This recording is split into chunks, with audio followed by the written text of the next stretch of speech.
La violence au travail, ça laisse des traces. Oui, parfois physiques, mais aussi psychologiques. Je m'appelle Marie-Pierre Cornelier, vous écoutez Voix de fait, le balado du CIUS de l'Est de l'île de Montréal qui lève le voile sur la violence au travail.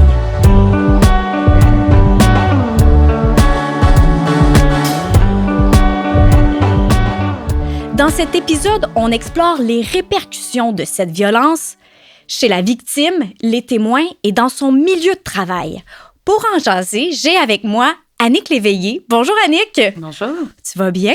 Très bien, merci. Merci d'être là. Annick, tu travailles depuis 20 ans en santé et mieux-être et au CIUS de l'Est de l'île de Montréal. Tu es conseillère en prévention et en soutien en santé organisationnelle. Tout à fait. Tu es accompagné de Stéphane Gay. Stéphane Gay était avec nous dans le premier épisode. Je vous rappelle qu'il est, entre autres, le co-directeur du Centre de recherche sur le trauma à l'Institut universitaire en santé mentale de Montréal, au CIUS de l'Est. Et il se spécialise depuis plus de 15 ans sur les impacts psychologiques de la violence en milieu de travail. Rebienvenue, Stéphane. Remercie. On parle justement que tu te spécialises dans les impacts psychologiques de cette violence en milieu de travail. Quels sont-ils, ces impacts-là?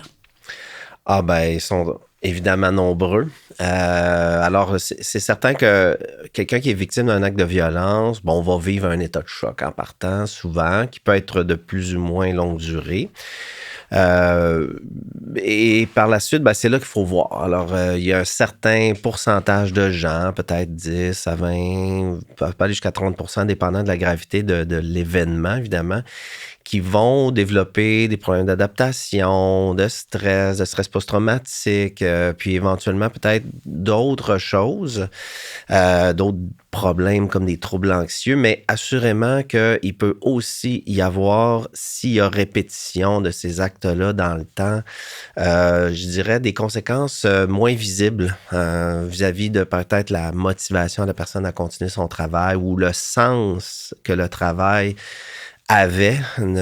pourrait changer éventuellement, donc particulièrement chez les gens qui sont du personnel soignant. Et quand tu parles de motivation, c'est dans le sens de peut-être plus envie de vouloir travailler pour le milieu de la santé, de se demander si c'est vraiment notre place? Oui, souvent ces gens-là, pensons à une infirmière, de vocation, qui veut aider les personnes, qui veut les soutenir, c'est sûr que d'arriver dans un contexte où là, tout d'un coup, tu es blessé par une personne que tu veux aider, soigner. Alors, c'est un peu contrariant, je dirais, là, au niveau du sens, parce que tu n'as pas nécessairement l'impression d'avoir fait le bien ou d'avoir, généré justement plus de bien-être chez cette personne-là. Alors, des fois, c'est confrontant, puis effectivement, au fil du temps, à un moment donné, ça peut amener une sorte d'effritement de ce sens-là.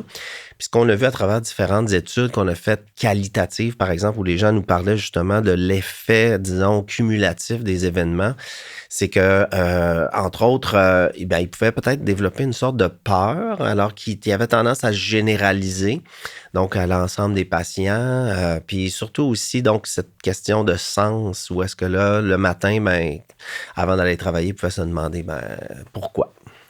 Puis, quand tu parles de cette peur, je me suis fait dire justement en préparation de ce balado-là que c'est normal d'être vigilant au boulot, mais d'être constamment en hyper-vigilance, là, ça devient un problème. Et c'est pas sain, en fait. Non, effectivement, parce que la prudence est toujours de rigueur, des règles de sécurité doivent être appliquées, puis c'est normal, mais effectivement, une hypervigilance qui devient, on va dire, généralisée, basée sur une anticipation du danger constant. Alors, c'est sûr que là, en termes de qualité de vie au travail, qualité de vie professionnelle, c'est sûr que c'est pas ce qu'il faut, là. Et quand on vit justement avec ces impacts-là, qu'est-ce qui existe pour venir en aide à ces employés-là qui ont une souffrance et qu'il faut soutenir? Bien, c'est sûr que en termes de programmes, ce qui existe au niveau des ressources de milieu de travail, on va souvent retrouver le programme d'aide aux employés qui va avoir des intervenants pour soutenir ces gens-là. Souvent, ils vont avoir des programmes aussi qui sont spécialisés pour les gens qui ont vécu des traumatismes. Nous, au CIUS de l'Est, on a aussi une équipe des premiers soins psychologiques qui va se promener, qui va aller sur les lieux du travail où il y a eu un événement pour rencontrer l'équipe, pour rencontrer les gens de façon soit individuelle ou justement en grand groupe. Mais aussi, je sais qu'il y a, les programmes d'aide aux employés offrent aussi ce type de service-là, dépendant du type de milieu qu'on peut avoir. Et aussi, c'est toujours bien d'avoir à l'intérieur d'une organisation un processus, dans le fond, écrit, pour que quand ça se produise, les gestionnaires puissent savoir, entre autres, quoi faire, comment le faire, à qui faire appel. Donc, c'est toujours une bonne idée de voir, avec les processus à l'interne, qu'est-ce qu'on peut faire pour donner un coup de main là, à l'équipe. Parce que, par exemple, programme d'aide aux employés ou les premiers soins psychologiques, là, je vais imager comme si ça venait en deuxième temps. Mais dans un premier temps, là, sur les médias, l'employé, l'infirmière vient d'être victime. On donne un exemple comme ça, là, elle se fait pousser par un usager. Donc là, c'est dans l'immédiat, qu'est-ce qu'on fait? Parce que oui, le programme d'aide aux employés, ça va arriver dans un deuxième temps. On va appeler, on va avoir un rendez-vous. Mais sur le coup, qu'est-ce qu'il y a à portée de main pour ces employés-là? Bien, habituellement, c'est sûr que le gestionnaire peut apporter un bon coup de main puis aider, mais aussi au niveau psychologique, il y a des équipes qui se déplacent souvent sur le champ dans les premières heures, là, par la suite, là, dépendant du milieu, quelle sorte d'équipe que c'est, ça peut dépendre aussi là, de l'endroit ou de l'organisation comme telle. De ce qu'on a aussi entendu des gens, ce qui est vraiment essentiel, c'est qu'il y ait rapidement, en fait, une aide d'un supérieur immédiat là, qui vient, en fait, prendre connaissance de la situation puis qui la reconnaît aussi, là, donc ce qui est arrivé. Et puis ça, c'est quelque chose que lorsque ça arrive pas, lorsque ça se passe pas, ce soutien, disons, spontané-là d'un supérieur, c'est quelque chose que les gens disent, j'aurais vraiment aimé ça, que quelqu'un vienne me voir, me demander comment ça va, es-tu correct, qu'est-ce que je peux faire pour toi, veux-tu prendre la journée en congé puis revenir Ça, c'est un élément extrêmement important puis qui est parfois, évidemment, ça peut être changé, disons, d'une équipe à une autre, là, c'est pas évident. Et cette espèce de debriefing-là, si on peut le dire en équipe, c'est bon aussi pour les collègues qui ont peut-être été témoins de l'acte en question. Puis ça, j'aimerais vous entendre parler sur l'importance de prendre en charge les témoins aussi. Annick, je vais enchaîner, mais je vais te donner la parole tout de suite après. En fait, les témoins sont souvent les négligés là, dans cette analyse-là. On pense pas à eux, on va penser à la personne qui a été touchée physiquement ou qui a été menacée verbalement, etc. Sauf que très souvent, notamment en milieu hospitalier, il y a plusieurs personnes qui sont témoins de ce qui se passe. Et évidemment, dans un cas assez évident d'un acte de violence grave, comme un coup de poing au visage, c'est sûr que les autres, ils peuvent s'en faire énormément pour les conséquences sur leurs collègues. 2, ils peuvent se mettre à craindre de vivre ça, eux autres aussi, ou ils peuvent même se dire, ça aurait pu être moi qui vit ça, tu sais. Et donc, tout ça les impacte aussi. Et ce qu'on voit, c'est que dans les études qu'on a faites, c'est qu'ils vivent exactement les mêmes symptômes que les gens qui ont été directement victimes. Mais dans une moindre intensité, mais exactement les mêmes. OK? Donc, toute la question de crainte, de récidive, la peur, l'hypervigilance, les intrusions, toute la même chose, mais un petit peu moins intense. Puis, lorsqu'il arrive un incident de violence, il y a un retour au travail qui va se faire après l'incident. Peut-être dans l'immédiat, peut-être que le lendemain, l'employé va retourner au travail ou peut-être qu'il y aura eu un certain arrêt, puis il va être de retour. Comment on prépare le retour d'un employé qui a été victime de violence? C'est important, en fait, de l'écouter, de lui demander d'abord de quoi il a besoin, parce que je pense que personne va avoir la même réaction et la même vision de son retour au travail. Donc, c'est important que le gestionnaire prenne le temps d'écouter cette personne-là.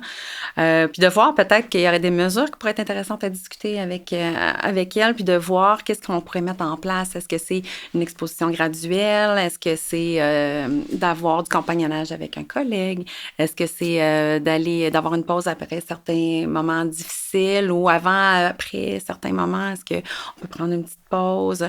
Donc, des fois, c'est vraiment de voir avec l'employé de quoi il a besoin, surtout de faire des suivis avec lui par la suite, réguliers et rapidement, parce que peut-être que le besoin, des fois, va changer aussi avec le temps. Puis peut-être que ce que la personne anticipe, que ce que l'employé anticipe, ben finalement, ce ne sera pas ça le problème, ça va être d'autres choses. Donc, c'est en retour au travail là, qu'on va voir un peu plus là, qu'est-ce qui se passe. Donc, c'est important de l'accompagner là-dedans de la bonne façon, dans le fond, selon ce que lui demande. C'est super important ce que mentionne Annick. En tout cas, de ce que les gens nous disent, évidemment, c'est important qu'il y ait des suivis. Puis c'est pas obligé d'être des gros suivis. Là. Des fois, c'est... Puis nous, on a appelé ça une veille attentive. De la part de l'équipe, de la part des supérieurs. Des fois, c'est juste demander comment ça va-tu bien, c'est correct. Hey, je sais que le patient X qui avait fait l'agression a été de retour ou est-ce que ça va par rapport à ça, t'es-tu correct? Je pense que c'est des suivis comme ça qui comme une approche individualisée finalement, puis qui permet justement de faire des petits ajustements. Et peut-être un élément que j'ajouterais, c'est que pour ceux pour qui, évidemment, malheureusement, vont développer, par exemple, un stress post-traumatique. Alors, le stress post-traumatique génère, disons, toutes sortes de symptômes, incluant le besoin très fort d'éviter donc les situations qui sont associées à l'événement qui a causé le stress post-traumatique. Et donc, dans le cadre d'un retour progressif au travail, bien évidemment, c'est en soi quasiment une procédure thérapeutique. Et ce qu'on a vu dans plusieurs des études cliniques qu'on a fait au centre d'études sur le trauma, on voyait justement des personnes qui étaient appelées éventuellement lorsqu'ils commençaient à aller mieux, donc à refaire ce retour progressif au travail. Puis ça demandait vraiment un accompagnement, en fait, du psychologue avec, si possible, le supérieur immédiat, puis et le conseiller ou conseillère en réadaptation pour que tout le monde soit coordonné là-dedans. Et non pas que la personne reçoive des messages de « ben là, il faudrait que ça aille plus vite un peu, on aimerait ça que tu rentres à temps plein plus rapidement, etc. » Alors ça, c'est des sources de pression là, qui génèrent énormément d'anxiété chez les victimes. Puis je voudrais pas oublier non plus que ces gens-là, des fois, ils se retrouvent aussi donc dans un processus d'indemnisation par la CNSST. Puis il y a un autre joueur qui rentre en ligne de compte à ce moment-là, notamment les agents les personnes qui s'occupent de leur dossier, qui parfois entrent en contact avec les personnes, puis c'est rarement très positif. Ouais. C'est, disons, plus stressant que d'autres choses. Je veux revenir sur les ressources d'aide qui sont disponibles pour ces gens victimes de violences, les témoins aussi. Tantôt, on parlait de ce qui existait à l'interne, au CIUS de l'Est. Si vous êtes travailleur de la santé dans le réseau québécois, vous avez sans doute ces ressources-là également à l'interne. Mais on s'adresse également à des gens hors du milieu de la santé. Et qu'est-ce qui existe pour eux si, dans leur établissement où ils travaillent, ils n'ont pas de ressources d'aide? On se tourne vers où? Est-ce que dans le communautaire, est-ce qu'il y a des ressources qui existent pour eux? Tout à fait. En fait, on parle souvent dans les CLSC de l'accueil psychosocial qu'on peut contacter, dans le fond, pour avoir des ressources, pour avoir de l'aide rapidement. Là. Donc, ça peut se faire dans les prochains jours après l'événement. On peut aller se présenter au CLSC puis à l'accueil. Il y a la ligne Info Sociale 811. On appelle, dans le fond, on fait l'option 2, puis ça donne des conseils. On peut avoir des références aussi pour, des fois, par rapport à la situation qu'on vit ou qu'on a vécue. Et dans le cas d'actes criminels, quand ça va vraiment à l'agression, les plaintes policières et tout, il y a le CAVAC, en fait, qui est le Centre d'aide aux victimes d'actes criminels, qui peut aider dans ce cas-là pour la personne victime, mais ses proches et les témoins aussi. On en parlait tout à l'heure des témoins, comme quoi c'était important de ne pas les négliger, mais eux s'occupent d'eux aussi. Donc, le CAVAC est un autre organisme qu'on peut contacter dans ces cas-là. Bien, merci beaucoup à vous deux.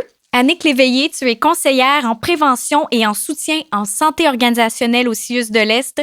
Stéphane Gay, tu es directeur du Centre de recherche de l'Institut universitaire en santé mentale de Montréal, aussi au CIUS de l'Est, où tu co-diriges le Centre d'études sur le trauma. Merci à vous deux de votre temps, de votre expertise, de votre générosité. Merci à vous d'avoir été à l'écoute. Je m'appelle Marie-Pierre Cornelier. Voix de fait est un balado du CIUS de l'Est de l'île de Montréal. Dans le prochain épisode, on passe en mode prévention de cette violence en milieu de travail. Si cette émission vous a plu, abonnez-vous à notre chaîne YouTube du CIUS de l'Est ou encore à votre plateforme d'écoute préférée. À bientôt!